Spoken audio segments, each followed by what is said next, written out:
simultáneo al público con consentimiento de la FDA de ese país, es decir, con autorización del gobierno estadounidense. La combinación del fentanilo que llega de Asia con otras drogas como la cocaína y las metanfetaminas y la heroína. Pero en estas últimas semanas, políticos de Estados Unidos, republicanos y también demócratas, usan el tema del fentanilo con motivos electorales y culpan a México de sus crisis y de fabricar fentanilo ilegal que llega a su país. Sin embargo, se equivocan. Aquí hay un mapa de la DEA que explica cómo el fentanilo que llega a Estados Unidos, la mayor parte llega directamente a sus puertos desde Canadá. Solo 1/3 de esa droga proviene de México. Además, parte de los precursores del fentanilo llegan a México desde Estados Unidos. Pero los políticos y conductores de radio y televisión más racistas incluso señalan que los migrantes indocumentados son los que introducen el fentanilo a su país. Indignante. Una encuesta de NPR Ipsos de septiembre de 2022 encontró que 39%, aquí lo vemos en la pantalla, de los estadounidenses y 60% de los republicanos creen que la mayor parte del fentanilo que ingresa a Estados Unidos es introducido de contrabando por inmigrantes no autorizados que cruzan la frontera ilegalmente. Todo esto es falso. En realidad, el fentanilo es pasado de contrabando por la frontera mayoritariamente por ciudadanos estadounidenses para consumidores que son ciudadanos estadounidenses casi en su totalidad. Así lo muestran las estadísticas oficiales sobre detenidos en Estados Unidos. En 2021, el 86% de los detenidos por tráfico y venta de fentanilo fueron ciudadanos estadounidenses. Y la pregunta que todos nos hacemos es, ¿dónde están los cárteles estadounidenses que contrabandean, distribuyen y venden fentanilo y otras drogas? ¿Qué se hace en contra de ellos? De eso no habla el Departamento de Estado. Debido al uso político del tema y los riesgos que conlleva la expansión de su consumo, es interesante la propuesta del jefe del Ejecutivo Federal de que se prohíba el uso de fentanilo en México. Sin embargo, se desató una campaña para cuestionarla y desestimarla en la prensa nacional e internacional, columnistas y conductores de noticias. A ellos se sumaron Reforma, The Washington Post, Sergio Sarmiento, Jorge Fernández Menéndez, Alejandro Hope, Carlos Marín y otros. Ahora estas personas, periodistas y medios de comunicación, son expertos en dolor y en analgésicos para desacreditar lo dicho por el presidente López Obrador, nada más. Sobran calificativos en las columnas periodísticas y en los comentarios que hacen en radio y televisión hacia el mandatario y faltan argumentos de fondo contra la propuesta. Dicen que solo que el fentanilo es el único que se puede tratar el dolor crónico severo. Eso lo escribe Sergio Sarmiento, experto en dolor. Que en vez de fentanilo, el presidente quiere recetar raíz de jengibre. Publica la editorial de Reforma, Templo Mayor. Fernández Menéndez señala que la prohibición no es la solución para frenar el tráfico de fentanilo a Estados Unidos y que no debe verse como una droga de consumo ilegal. ¿Cómo le explicamos? Por su parte, Alejandro Hope sostiene que el gobierno es prohibicionista. ¿Se acuerdan que este señor Alejandro Hope fue uno de los mayores críticos con la prohibición de los vapeadores, pese a demostrar el grave daño a la salud que causan? En fin, Carlos Marín se preguntó ¿qué pasará si la Administración Federal detecta adictos a los antibióticos? ¿Prohibirá la penicilina?, se preguntó. Bueno, esto ya ni como chiste, la verdad. El periódico periódico El Universal llegó al grado de amañar las cifras para golpearle al gobierno. El presidente Andrés Manuel López Obrador afirmó que México no produce fentanilo y que hay muy poco consumo. Pero el 16 de marzo, un día después del anuncio de que se conformará este grupo de expertos para ver la viabilidad de la propuesta, publicó Registra CDMX consumo de fentanilo, en la que consigna engañosamente que cada día de 2022 se registraron 259 consumidores de fentanilo mayores de 15 años. Es decir, 94.535 consumidores este año. Pero esta información es falsa. El gobierno de la Ciudad de México solo tiene registradas 259 personas que consumen una dosis diaria de fentanilo durante el año, no como dice El Universal, y no todos lo hacen de forma ilegal. En fin, hasta aquí con los expertos del fentanilo y el dolor crónico, pero vamos a otra. Las mentiras y muestras de humor involuntario de los conservadores frente a la concentración del 18 de marzo. El pasado 18 de marzo, en la conmemoración de los 85 años de la expropiación petrolera, en el Zócalo capitalino, corazón político y cultural de México, hoy epicentro de la transformación, unos 500,000 personas celebraron nuestra soberanía nacional junto al presidente de la República, Andrés Manuel López Obrador. Fue una verdadera fiesta popular. ¿Podemos poner el video?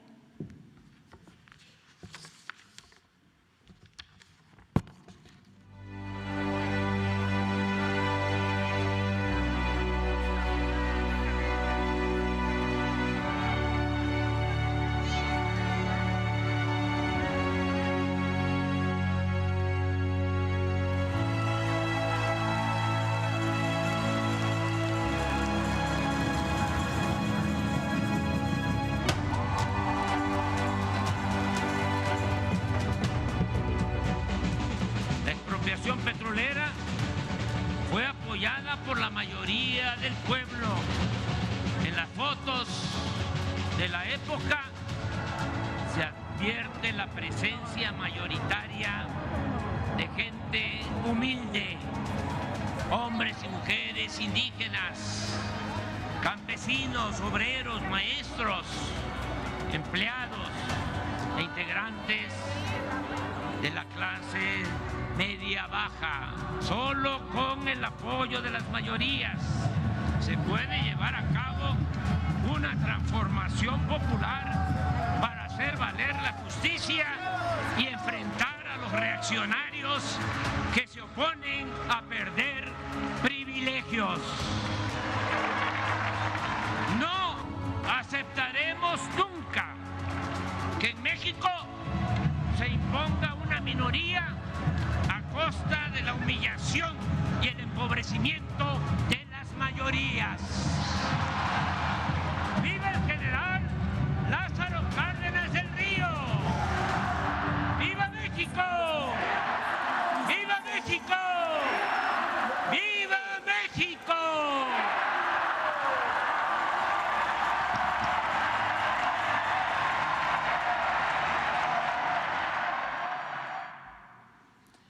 Bueno, solo decir que estas imágenes impresionantes de la marcha del 18 de marzo me recordaron a un tuit que escribió Damián Alcázar, que llenar el Zócalo pasó de moda, lo de hoy es llenar la Ciudad de México. Y bueno, pues vamos a seguir. Esto que pasó el 18 de marzo, pues a la oposición no le gustó. Y como siempre difundió mentiras, como siempre ocurre. Muy temprano se levantó Pedro Ferriz a publicar ese día que hubo rituales de los brujos de Palacio para invocar entidades oscuras. Ya hay que decirle que ni como chiste queda, luego otra vez publicó otra mentira más tarde diciendo que así había quedado el Zócalo, pero esa es una foto de 2017. Y bueno, luego, con ayuda de las cuentas que utiliza la oposición para inflar tendencias, comenzaron las acusaciones de acarreo y pago a los asistentes de la concentración.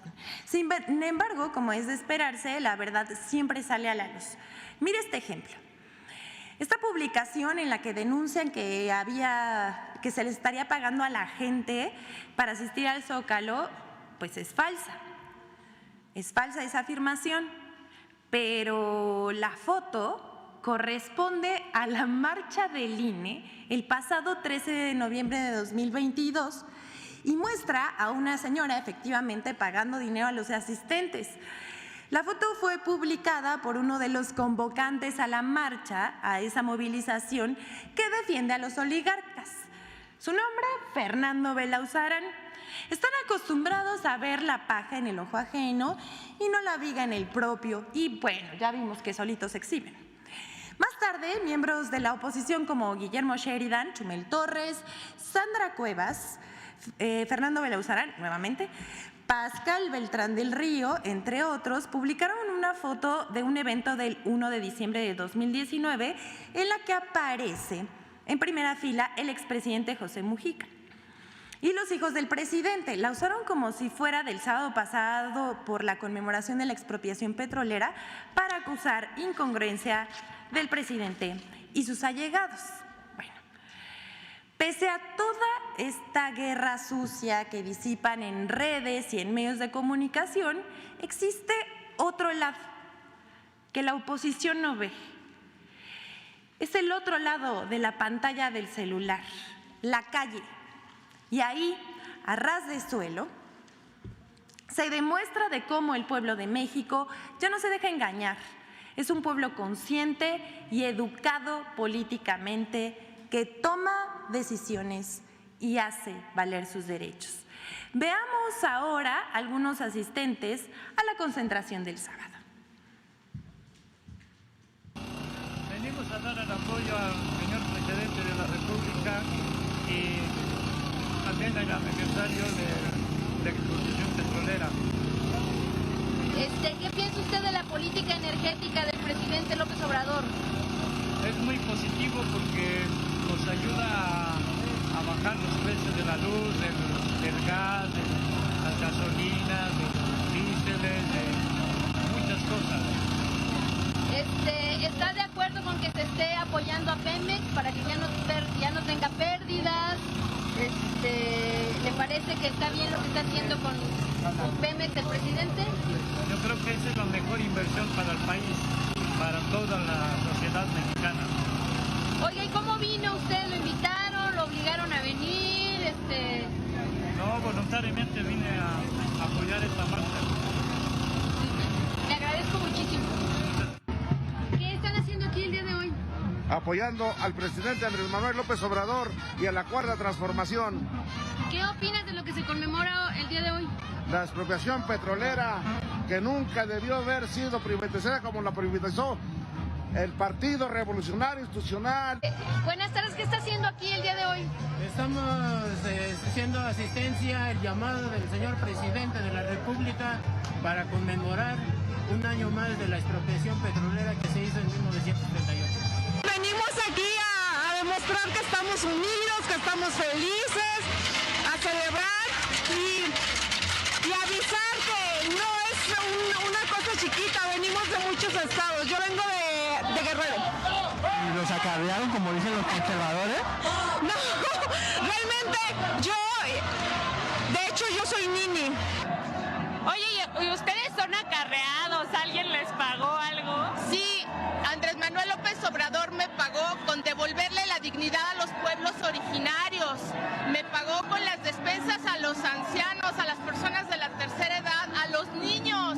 Me pagó con todo lo que hace para México. Me pagó con cómo defiende a nuestro país. Es un presidente que tiene los pantalones bien puestos a tener amor propio, a defender a nuestro país, a estar súper orgullosos. Con eso me pagaron. ¿Y hoy por qué se están manifestando o qué es lo que están defendiendo hoy?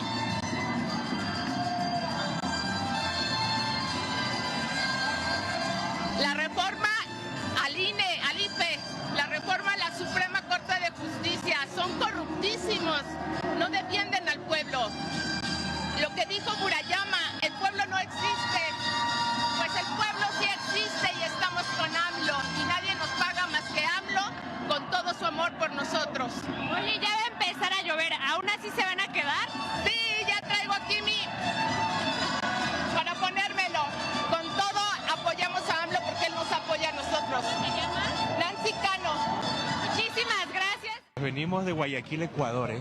Órale, ¿y se vinieron específicamente para la marcha? No venimos específicamente.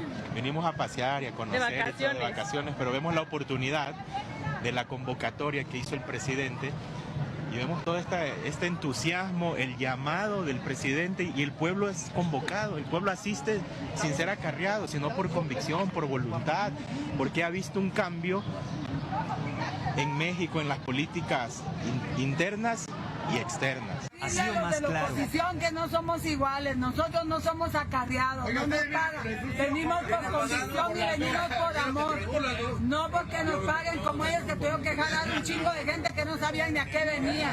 Nosotros sabemos a qué venimos, a celebrar la expropiación petrolera y a decirle al presidente que lo amamos, porque él, como los héroes que nos dieron patria, vino a rescatarla. Bueno, esas son las muestras. Espérame, todavía no acabo. Una avalancha de personajes. Para concluir esto, una avalancha de personajes se han pronunciado que en esta marcha sobre la efigie de la ministra Norma Piña y han condenado que hayan quemado su figura. Hablan de violencia de género, de amenazas, de poner en riesgo a la ministra. El presidente ha señalado que se puede hacer crítica de las mujeres y de los hombres que se dedican a la política, pero sin llegar al extremo de la violencia verbal, simbólica y mucho menos física. Este movimiento ha sido y seguirá siendo pacífico, afirmó el mandatario. Cuando ha aparecido la efigie del presidente en la marcha en defensa del INE, como vemos aquí en pantalla, o estas otras figuras y dibujos, pues nadie ha dicho nada. Aquí vemos en otra imagen cómo queman una efigie del presidente en el Zócalo durante una marcha feminista. Pero en ninguno de esos casos, en ninguno, nadie dijo nada, ni hubo condenas, ni debates, tampoco hubo críticas unánimes, ni protestas de conductores. Pero ahí la dejamos, sin antes mostrar este video que hacemos en colaboración con Infodemia sobre los mensajes de odio de la derecha y de los medios contra el presidente de la República, Andrés Manuel López Obrador. A pesar del nivel que alcanzan, de la violencia verbal que alcanzan, luego se quejan de que no hay libertad de expresión, pero pueden decir lo que quieran. De este lado, nadie se escandaliza ni censura.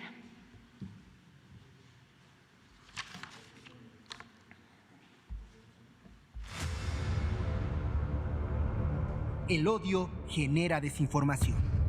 El odio busca estigmatizar a los adversarios y reducirlos a categorías infrahumanas. El famoso peligro para México, utilizado en 2006 contra Andrés Manuel López Obrador, ha sido sustituido por el catálogo del discurso de odio. 1. Llamados a la eliminación.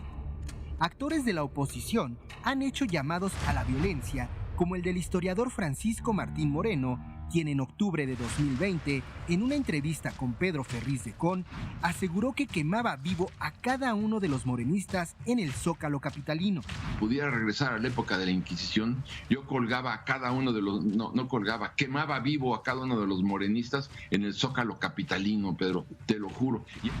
O el publirelacionista Carlos Alarraqui, quien en uno de sus espacios dirigió una carta a la mitad del país, a los que odian a Andrés y a la mentada 4T.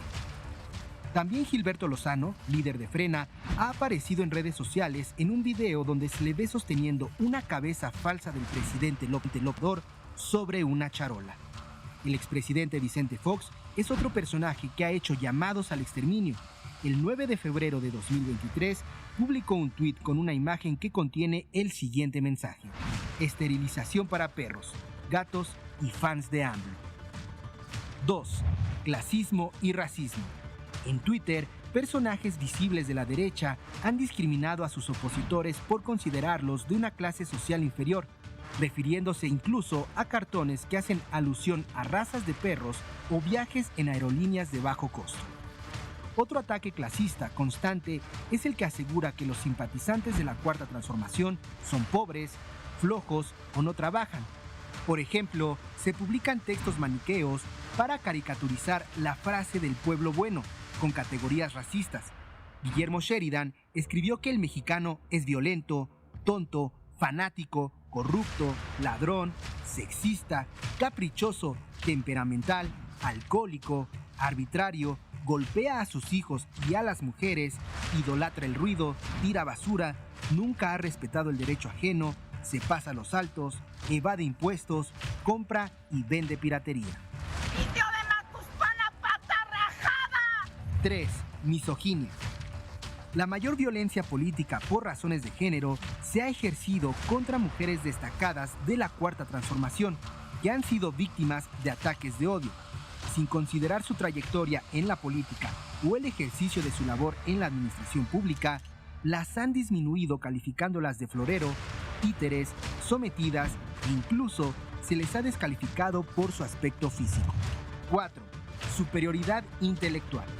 Para fortalecer su posición, la derecha ha repetido constantemente que los electores y simpatizantes de la Cuarta Transformación son perrada, corriente, ignorante y sin educación. Incluso los califican como una secta. Infodemia. Es cuanto, señor presidente. Muchas gracias. Primera fila. A ver hasta dónde llegamos. Ahora, adelante. La primera fila.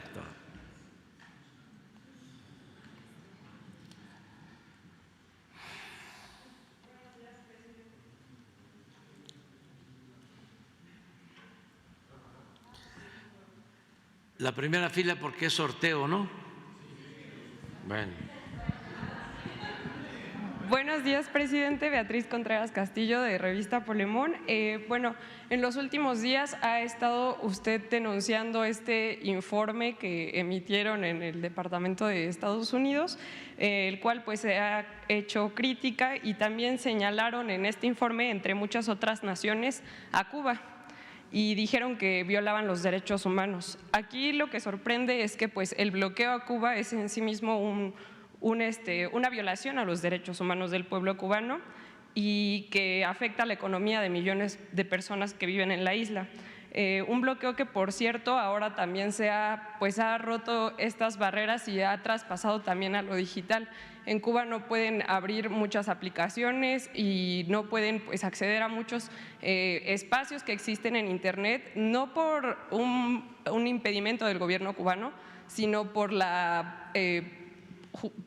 corporaciones de estas aplicaciones que no permiten que sean abiertas o que se descarguen en estos puntos. ¿Qué piensa de que este informe de Estados Unidos, por un lado, condena pues, estas supuestas violaciones a derechos humanos, sobre todo en países con gobiernos progresistas, pero que omite condenar actos como el bloqueo a Cuba y demás agresiones que se han dado en la isla? Bueno, ya hablé sobre eso. Solo comentar que hay mucha hipocresía en todo esto.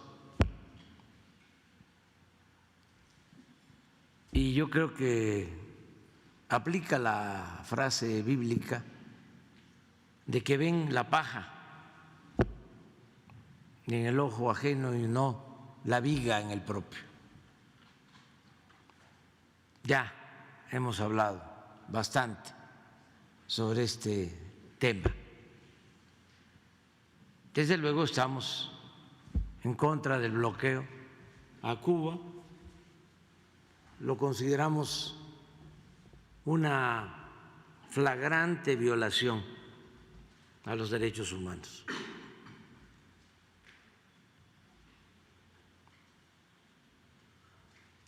Washington decía que ninguna nación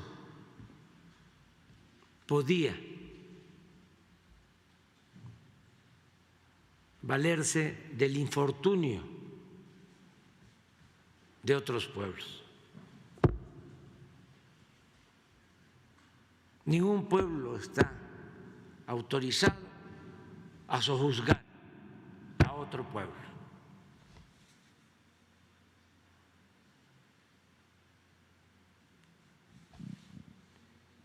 Pero es un doble discurso, es una doble moral, mucho engaño, mucha mentira, muchas falsedades, muchas calumnias. Es una etapa decadente.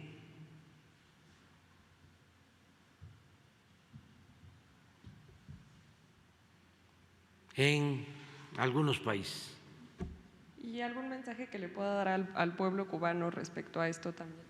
De que vamos a estar siempre nosotros con ellos, somos hermanos latinoamericanos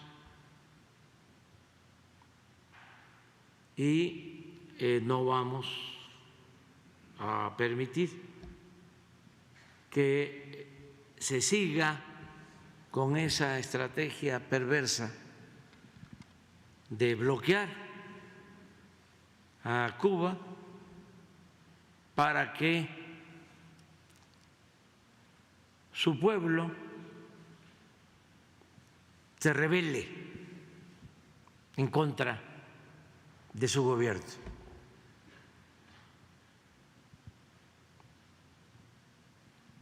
Nada más que el pueblo de Cuba ha demostrado ser un pueblo digno. Yo lo he propuesto para que pase a formar parte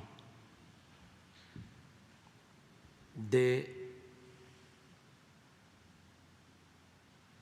un pueblo considerado digno y patriota,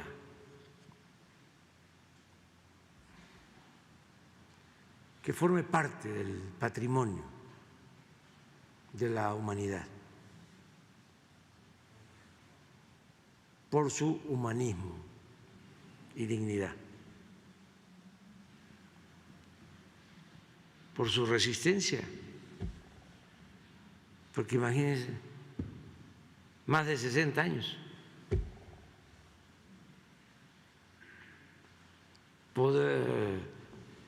Podemos estar de acuerdo o no, pero han sabido hacer valer su independencia, su soberanía. Muy cerca de una nación poderosa.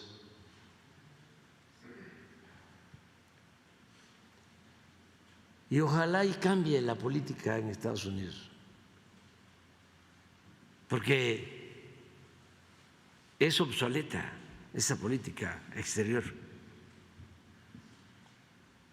Todavía se inspira en lo que se conoció como el destino manifiesto, de que había un grupo, una población que por mandato divino podía dominar a los pueblos. Y luego viene la doctrina Monroe, América para los americanos, desde el enunciado principal. América es un país, no es un continente.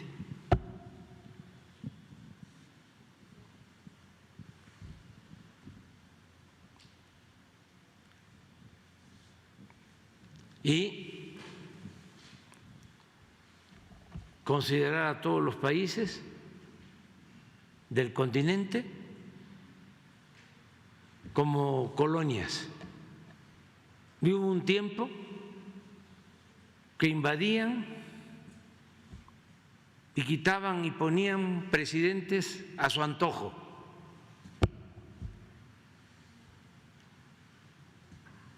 México ha tenido una política exterior basada en los principios de no intervención y autodeterminación de los pueblos. Y eso está en nuestra Constitución, en el artículo 89. Y siempre México ha actuado de manera consecuente. Lo hizo cuando el presidente Cárdenas aquí se le dio asilo, refugio a perseguidos durante la guerra civil en España. Aquí se protegió a miembros de la comunidad judía, también por Lázaro Cárdenas. México, Gilberto Bosque, gran embajador mexicano, ejemplo de lo que tiene que ser un buen diplomático. México fue el único país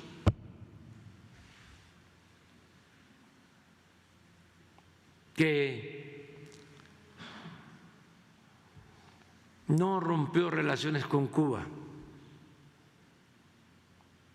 y no aceptó, votó en contra de que se expulsara de la OEA a Cuba, el único país.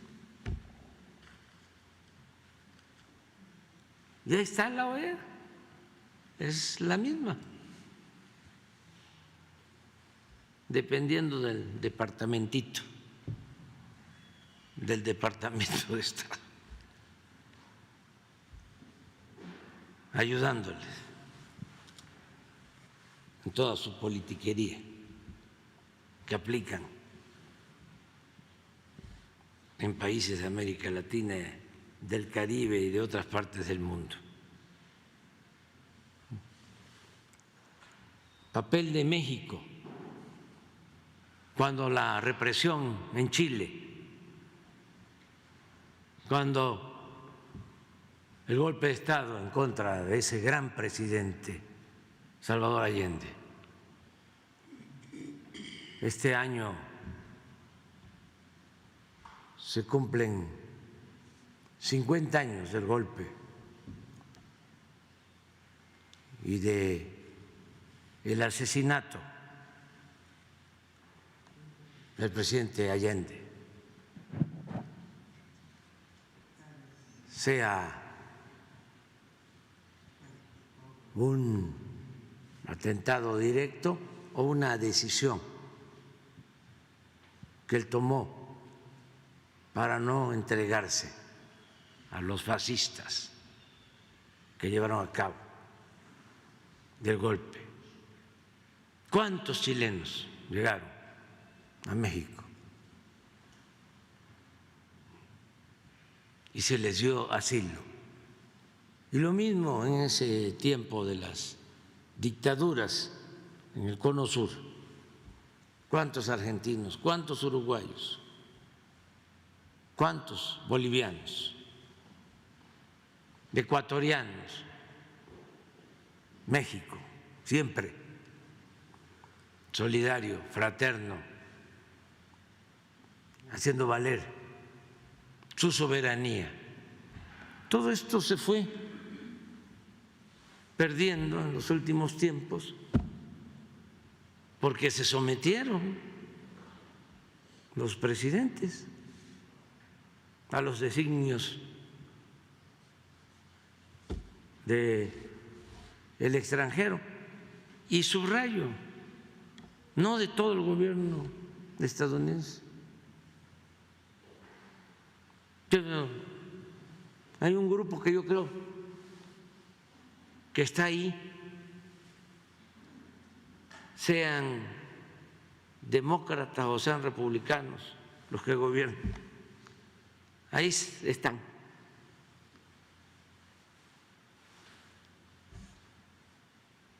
Siempre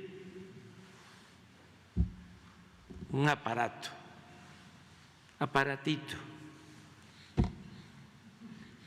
del departamento,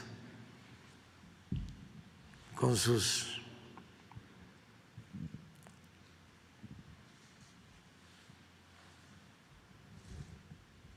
agencias. De ahí hacen política y de ahí se ponen de acuerdo con Claudio X González y con Denise Dresser y con Sarucán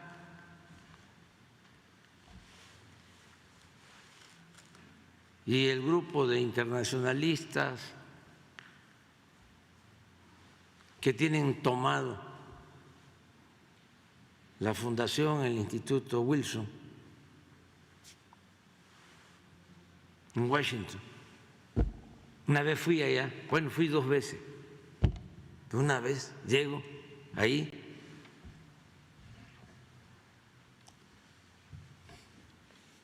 puro conservador, defensores de las privatizaciones. Bueno, creo que ese instituto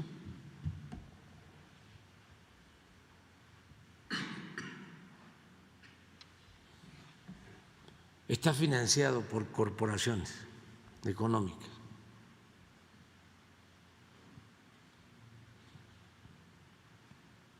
Ya la última vez que fui dije, no regreso, porque me tocó ir cuando estaban por aprobarse las reformas llamadas estructurales, la reforma energética, y lanzados en contra. Y se supone que son los tanques de pensamiento. Es la intelectualidad. Pues sí, es una intelectualidad conservadora al servicio de las corporaciones económicas y del poder político. Pero bueno, vamos nosotros a continuar manteniendo buenas relaciones con el gobierno, pero no vamos a permitir que se ofenda a México ni que se ofenda al gobierno. ¿Cómo es eso de que torturamos? A ver, las pruebas. ¿Qué tenemos que ver nosotros con lo que hacía García Luna o Cerón? Y ellos callaban.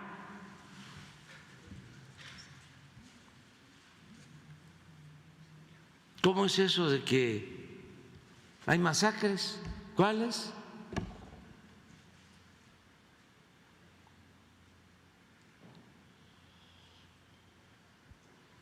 Ahora les vamos a mostrar a los del departamentito. Pon de favor, Jesús, la gráfica de letalidad. A ver, ¿qué decían ellos cuando esto sucedía? Pero además, ¿no estaban ellos involucrados en esto?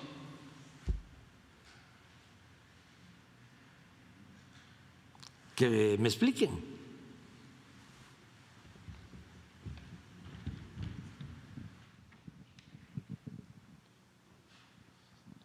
Esto es lo que sucedió de 2006 al 2012, enfrentamientos entre Fuerzas Armadas y otras corporaciones del Estado contra integrantes de la delincuencia organizada. Aquí están los años: 6, el 7, el 8. Aquí llega Calderón. Si vemos esto, nos da una idea de que no habían enfrentamientos.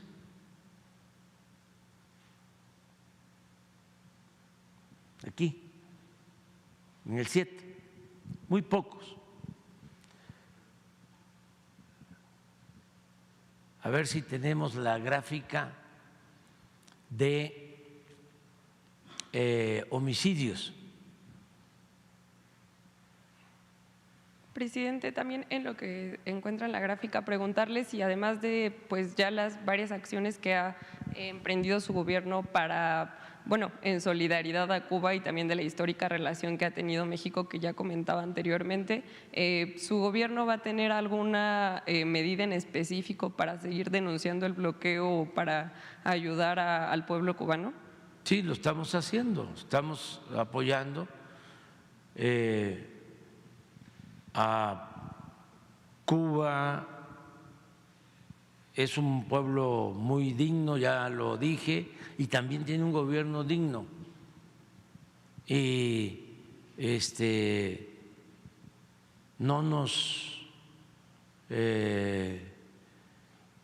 piden cosas porque tienen mucha dignidad del pueblo y su gobierno.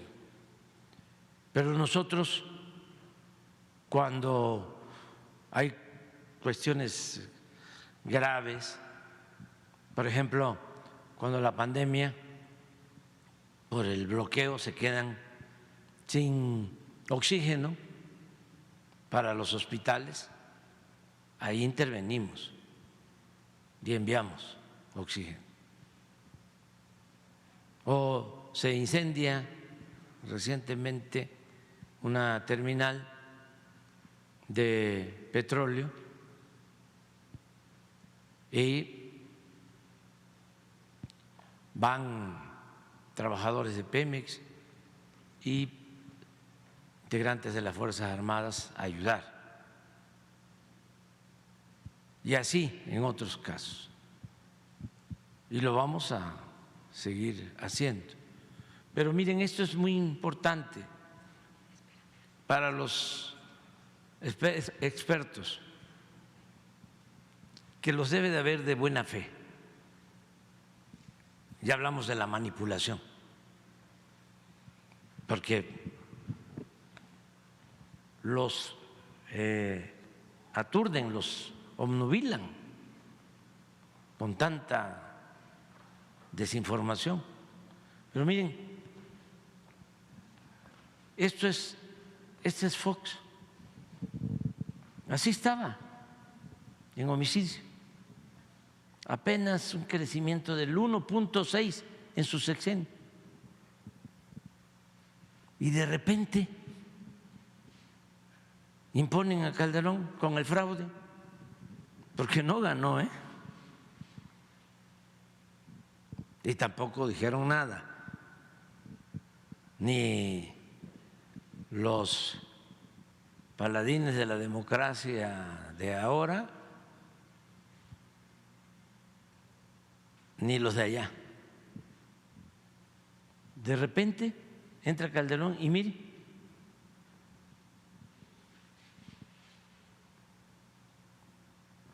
estamos hablando de homicidio.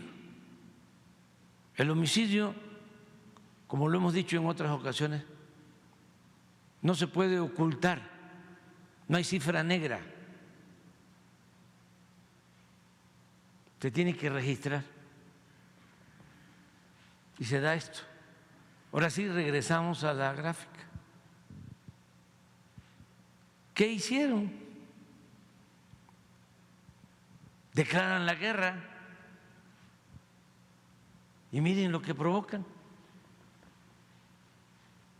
Esto tiene que ver con las agresiones. En este año, 2011, 1.076 agresiones. 1.076 agresiones. Enfrentamientos entre Fuerzas Armadas y otras corporaciones con delincuentes en ese año. 1.127 heridos y detenidos. Y miren los muertos, 1.412. Los remataban a los heridos.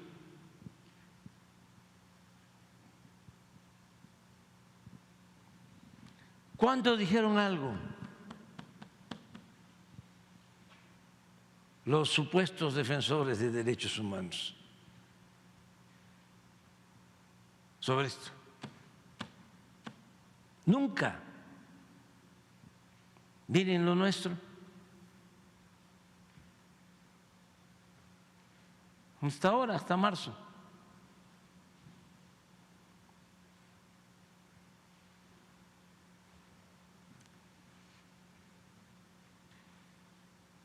La diferencia.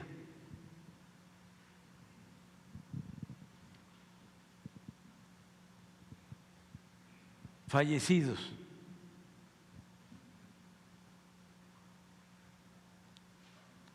Esto es heridos y detenidos. Y 103 agresiones.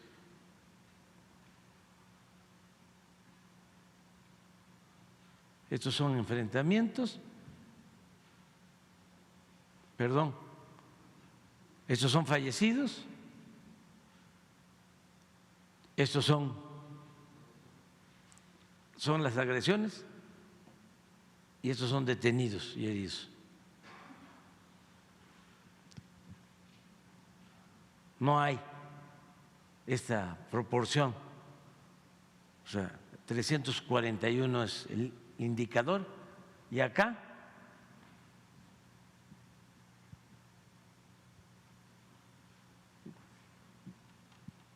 más 285, más muertos que heridos y detenidos. Entonces, ¿cómo van a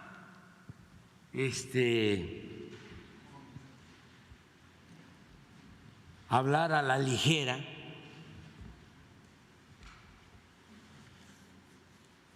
con propósitos politiqueros de manera tendenciosa y se los vamos a dejar pasar? ¿Qué se creen?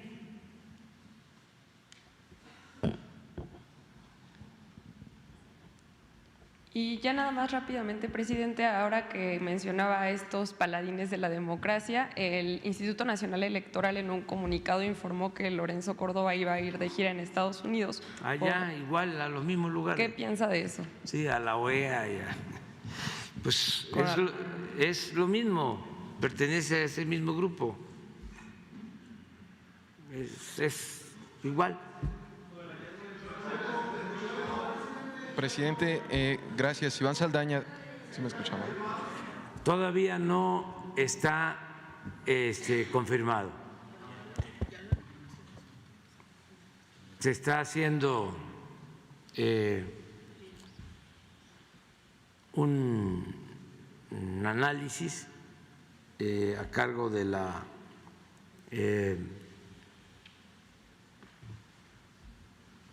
Guardia Nacional y de la Secretaría de la Defensa. Sí se encontró una persona en Choy, Sinaloa, y se está haciendo el estudio para poder informar si se trata de el delincuente que le quitó la vida a los sacerdotes jesuitas en Urique, en Chihuahua. Es la región, es la zona. Si ponen el mapa, porque es Urique, por ahí está Morelos, que también pertenece a Chihuahua, y luego por ahí está El Fuerte y Choy.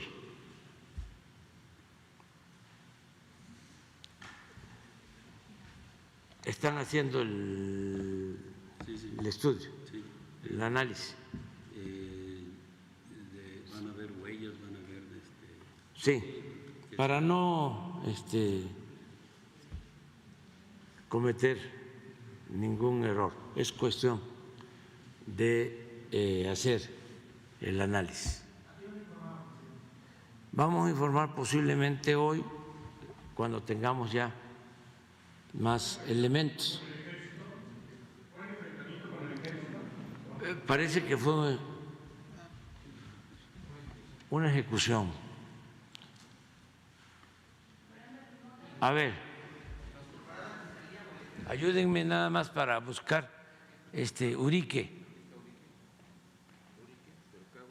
No, pero este es Urique, pero baja, súbelo.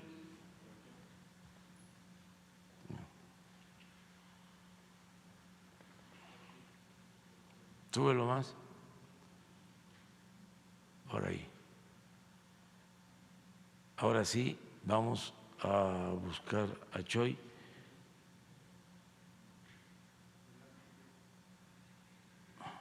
Ajá. Por aquí, ¿verdad?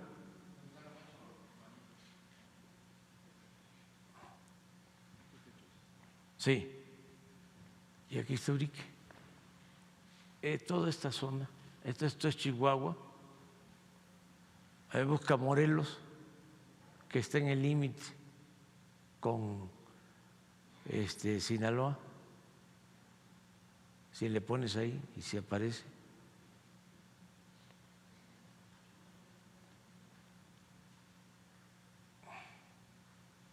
Aquí está Choy.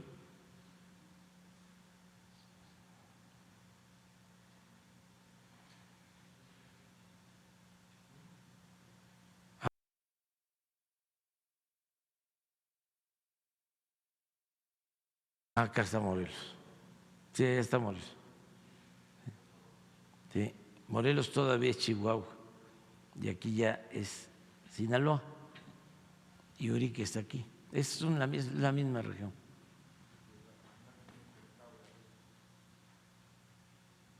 Arriba. Acá. Ay, ¿por qué Choy? Ah, no, sí, aquí fue el asesinato de los sacerdotes. Y en Choy fue el cuerpo de esta persona que puede ser que sea el que asesinó a los sacerdotes. Pero se va a saber hoy. Presidente, buenos días. Iván Saldaña, del Heraldo de México. Sobre este tema, pasaron ya 9 meses. Independientemente de que se confirme la identidad o no de esta persona, pasaron ya 9 meses.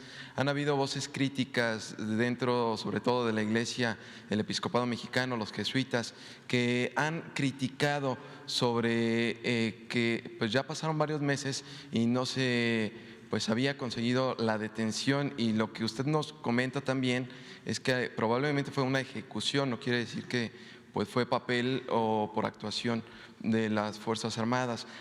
¿Qué fue lo que dificultó la detención de este personaje, presidente?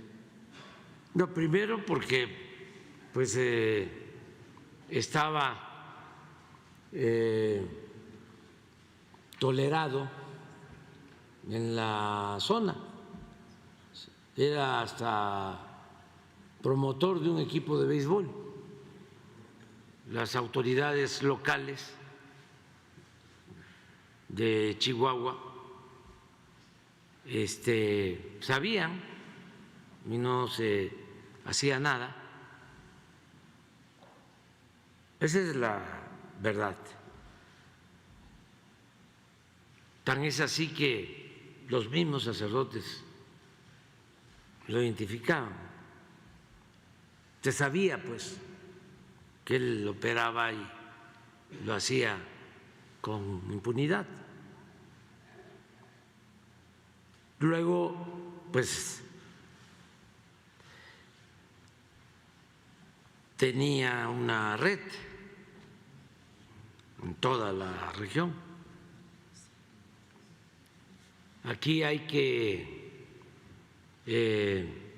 tener presente que se ha detenido a varios vinculados a este grupo, ya un número 32.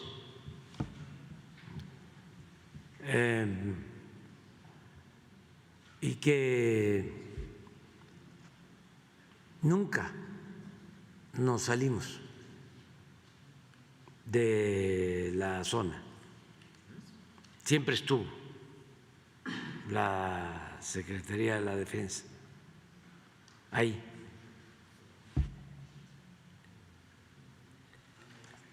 ¿Ya no es territorio de esa...?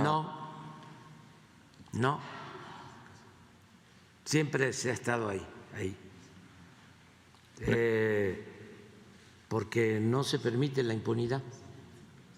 Entonces, desde luego, como otros casos lamentables, no deja de haber, ¿no?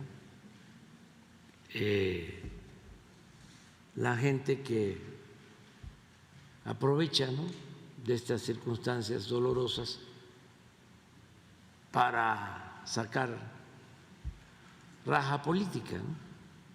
Pero nosotros hemos actuado de manera responsable y muy bien la Secretaría de la Defensa. Muy bien. Ha estado trabajando ahí permanentemente. Presidente, si me permite, en esta intervención le planteo 2 temas para dejar el micrófono. La primera pregunta sería: la Casa Blanca y el Departamento de Estado ya rechazaron que se esté llevando el proceso judicial contra el expresidente Donald Trump para intentar frenar su candidatura presidencial. Como usted lo señaló, también negaron que el fentanilo sea un problema de Estados Unidos. ¿Qué responde a esto? Y el segundo planteamiento también es, la segunda pregunta es, ¿se ha advertido por parte del sistema de aguas de la Ciudad de México una crisis en la zona metropolitana, lo que usted incluso señalaba hace unos días del llamado estrés hídrico? ¿Qué acciones podría llevar a cabo la Federación, o qué están llevando a cabo para llevar una solución pronta, ya que se advierte? Incluso Roberto Capuano, que es el asesor del sistema de aguas, señalaba, hemos dado seguimiento en el Heraldo de México de este tema, señalaba que en los próximos meses se va a vivir una crisis mayor porque los niveles del sistema Cutzamala están en niveles bajos históricos. Si nos podría hablar de qué intervención van a tener. Ustedes han tenido intervención en estados como Nuevo León, han ayudado en este tema, en Jalisco con la construcción de presas, en la Ciudad de México, ¿qué se va a hacer? Gracias. Bueno, acerca de lo primero ya hablamos,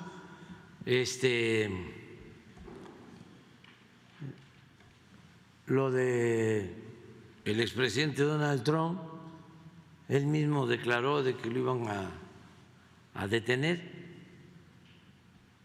y yo lo que expresé que consideraba que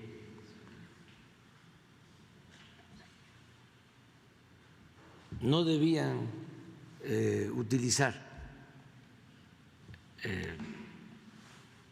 asuntos de carácter judicial con propósitos políticos. Yo padecí de un desafuero con propósitos políticos.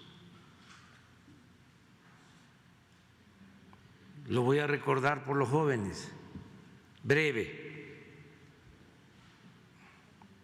No querían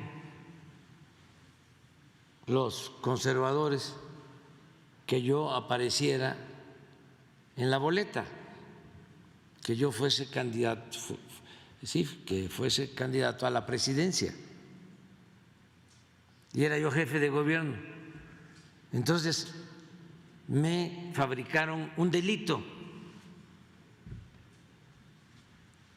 Esto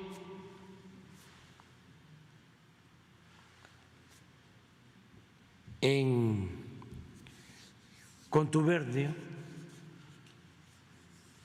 con la Corte, el presidente de la República, Vicente Fox, el presidente de la Suprema Corte,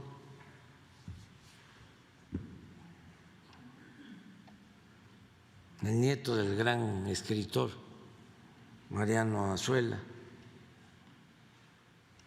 Les recomiendo la novela del doctor Azuela, Los de Abajo. Se pusieron de acuerdo. El procurador de entonces, Macedo de la Concha, y me destituyeron porque no querían que yo apareciera como candidato. Nada más que el pueblo, que es mucha pieza, me sacó adelante. Aunque se unieron, como siempre, el PRI y el PAN.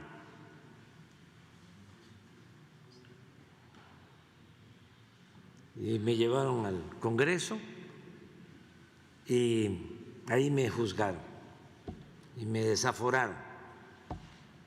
Entonces yo no puedo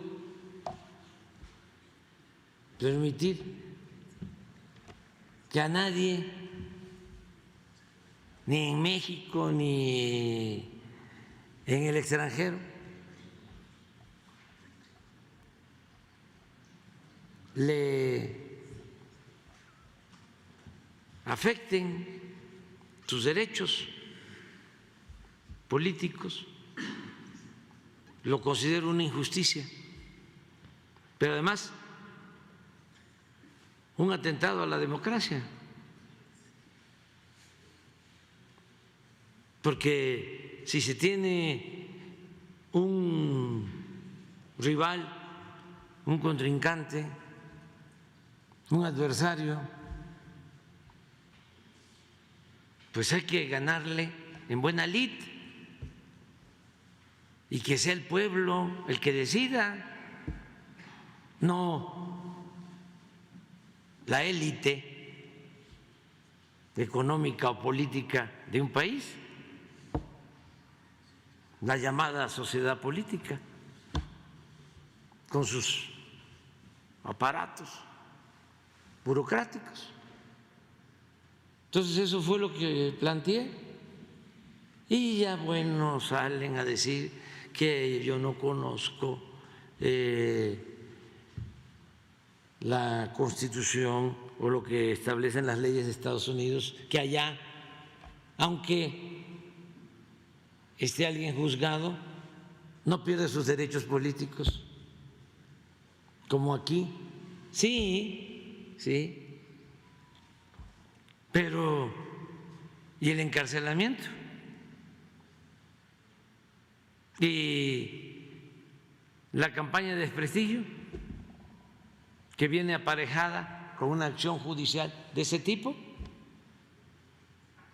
¿Que no les comenté que me tocó ir a declarar a la Procuraduría? Y ya me lo imaginaba. Y no falló. Voy a declarar a la Procuraduría siendo jefe de gobierno de la Ciudad de México, electo democráticamente por el voto de los ciudadanos.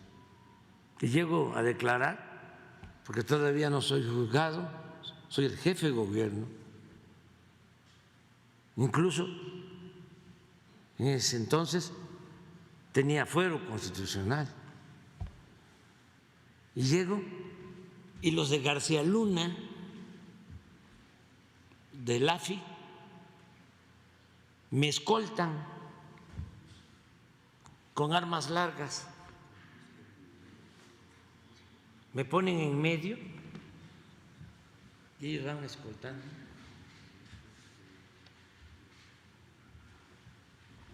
Ahorita, antes que se me olvide, porque esto es importante, lo que le hicieron a Flavio Sosa, también fue García Luna, con los medios de información, otro montaje. Detienen a Flavio en Oaxaca y va un helicóptero arriba de Televisa o de no sé qué televisora, todos los medios en cadena, como si llevaran a un peligrosísimo delincuente.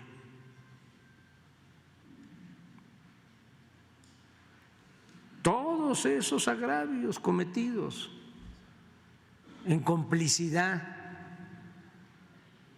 de autoridades y medios de información.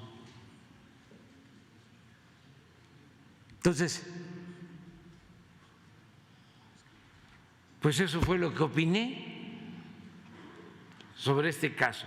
Y lo otro, de que hicieron estallar una bomba para destruir el gasoducto de Rusia a Europa, pues fue un reportaje de un periodista estadounidense.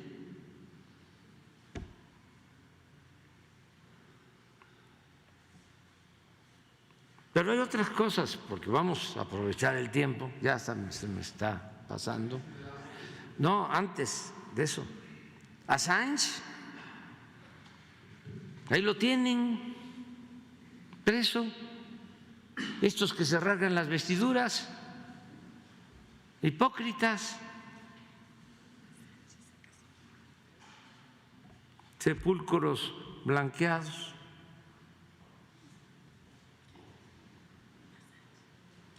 Assange, que lo que hizo fue dar a conocer información, igual que como actuó el New York Times, dar a conocer información que se filtró del gobierno de Estados Unidos. Y a Assange ahí lo tienen, injustamente encarcelado. Y al New York Times no lo tocan ni con el pétalo de una rosa.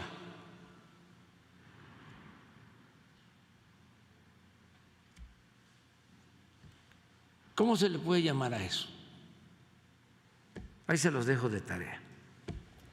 Y acerca del agua, ya estamos ayudando precisamente la Secretaría de la Defensa, que hicieron trabajos de exploración, de perforación de pozos de agua para la construcción del aeropuerto Felipe Ángeles. Tienen agua en esos pozos y ya se está buscando la comunicación, o mejor dicho, ya hay comunicación y hay coordinación, pero se está buscando resolver cómo se utiliza esa agua para mejorar el abasto de agua en la Ciudad de México. Eso ya se está llevando a cabo. A ver, y que aproveche también el general para informarles que se tomó la decisión en la Secretaría de la Defensa también de bombardear aquí, en el valle, cerca, nubes para provocar lluvia. A ver, por favor.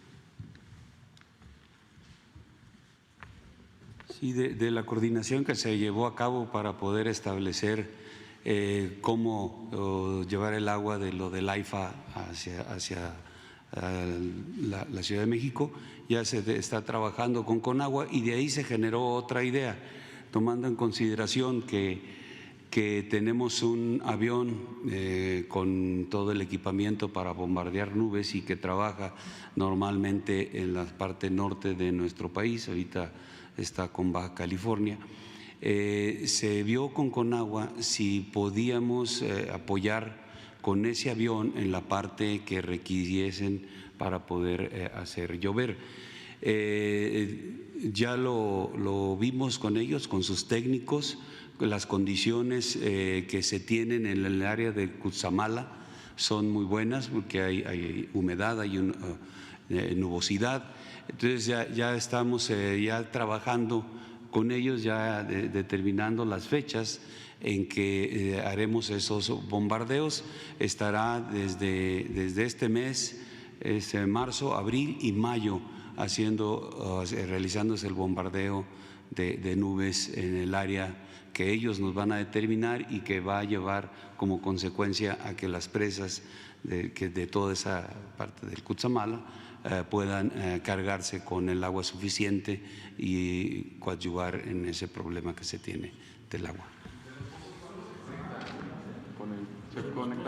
De los pozos ya ahorita se está trabajando, están viendo cómo hacer esa conexión, cómo llevar esa agua, ya están avanzados. Ya tenía Conagua ya había establecido desde el momento en que se perforaron los pozos una opción de llegar a usar esa agua que se tenía en demasía ahí en lo que fue las perforaciones de los pozos del AIFA. Ya lo tenían ellos como referencia, como un agua que podían emplear en algún momento, y ya tienen adelantado cómo hacer esa operación. Sí.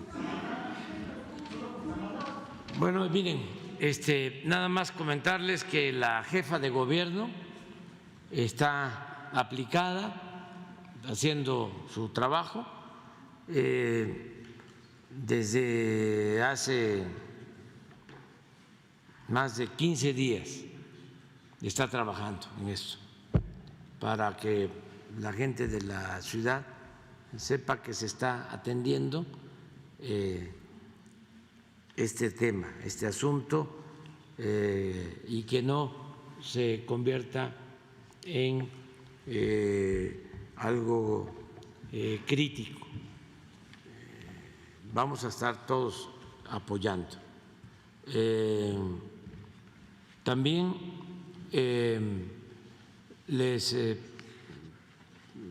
ofrezco que mañana no expongamos nada y es puras preguntas, ¿de acuerdo?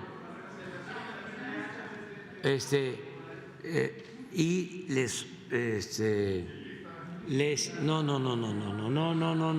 porque no avanzamos hoy, sí. Vamos a dejar a los 4 compañeros, nada más 4, pero si mañana vamos a tener 2 horas, ¿sí? Sí, 4, y ya después nos vamos sin.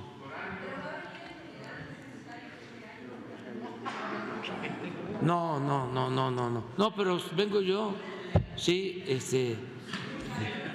sí, yo te contesto, sí, ya sé por dónde viene, o sea, si es el proceso, ya,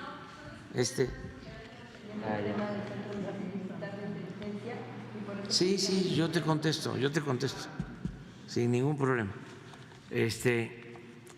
Nos vemos entonces mañana, claro. Y solo los 4.